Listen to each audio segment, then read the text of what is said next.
Okay, so we started before, or we ended rather before with 3 sketches, and of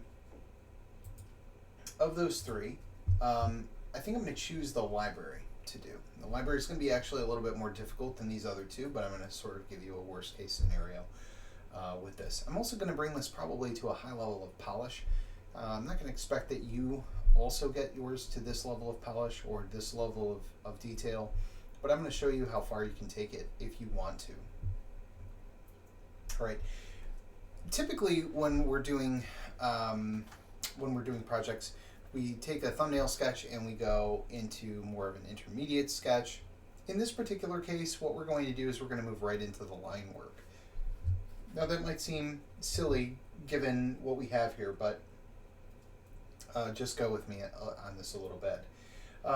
So the first thing actually that we're going to do is we're going to do a little bit of setup, and we're going to make sure that we have the tools that we need in order to make all of the things that are going to go into our room. So the first thing that we're going to do is we're going to make a nice big version of our room space. You can see there's probably a little, few little problems here with some of the corners. Don't worry about it. All of that stuff is going to be taken care of by the end of this process. These lines won't matter anymore. They're just kind of a guide for us for right now. So I've made actually a bunch of little tools over here.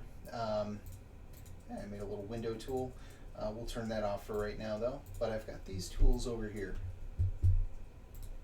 And I want to show these to you to kind of show you how you might use them, right? So here we have just sort of a rectangle.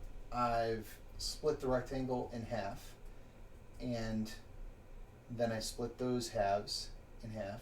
And so what I really have here is kind of the back of a bookshelf, right? We have the full bookshelf shape for the library. We've got the spots for the shelves, and we know how much space that's going to occupy. I can take these and I can sort of check and see how big these are in relation to the room. I can also kind of see how these are going to line up properly for the shelving itself. So if I want, just to sort of show you how this would work, I can take just my mouse and paintbrush and using the shift key to connect the dots, right, I can create the outside of this shelf. And if I hide my guides here,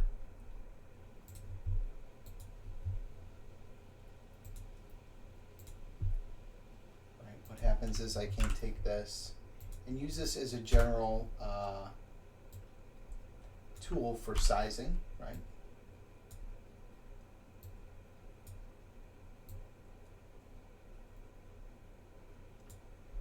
Yeah, something like that.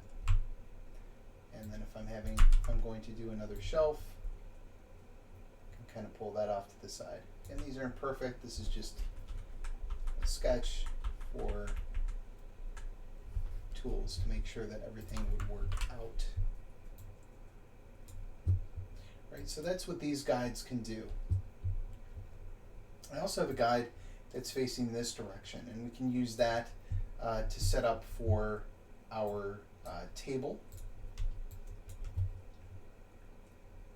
There's other things that might sit on the table. So I've made a square with a circle in it.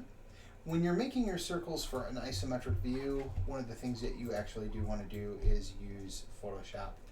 Hold down the shift key to get that nice even circle, and then have Photoshop stroke that, or you can draw within it yourself.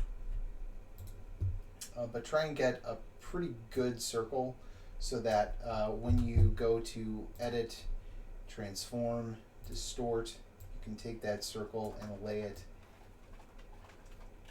nicely wherever it is that you need to lay it. Right? If I wanted to make a circular back to this chair, for example, oval back to this chair, I could do it just like that. And you can kind of see again how that would work. So this grid system's very, very simple. It allows you to do an awful lot. Basically, you're taking a shape like this. You can sort of see how this was used for the arms. Just take it, move it along the same lines here, like it's on rails, and then you just connect them. Just connect the parts. So that was what I did here for this chair. So I've made a chair piece. I've made a piece for, there's like a little table here. Let's take a look at the sketch. Right, we've got a table. We've got a bookshelf. Yeah. So we're getting the general setup of the room going here. We might use this also for our table off to the side. Maybe that's a little small. We can just size that up. And it should mathematically still be essentially the same. We can also see how these sit in relation isometrically to the chair. You know, so if you wanted to have this table higher than the chair, you could absolutely see if it's going to be higher, right? If you want it lower, you can lower it. But this gives you a lot of different abilities and freedoms within the space to sort of make whatever it is that you want. As you saw earlier, I've also made things like this window case here.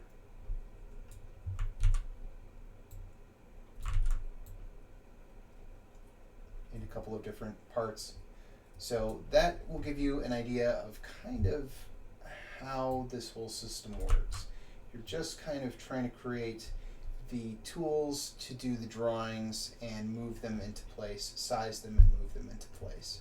So I'm going to go ahead and let you guys get to that, and when we come back, we're going to start designing some furniture.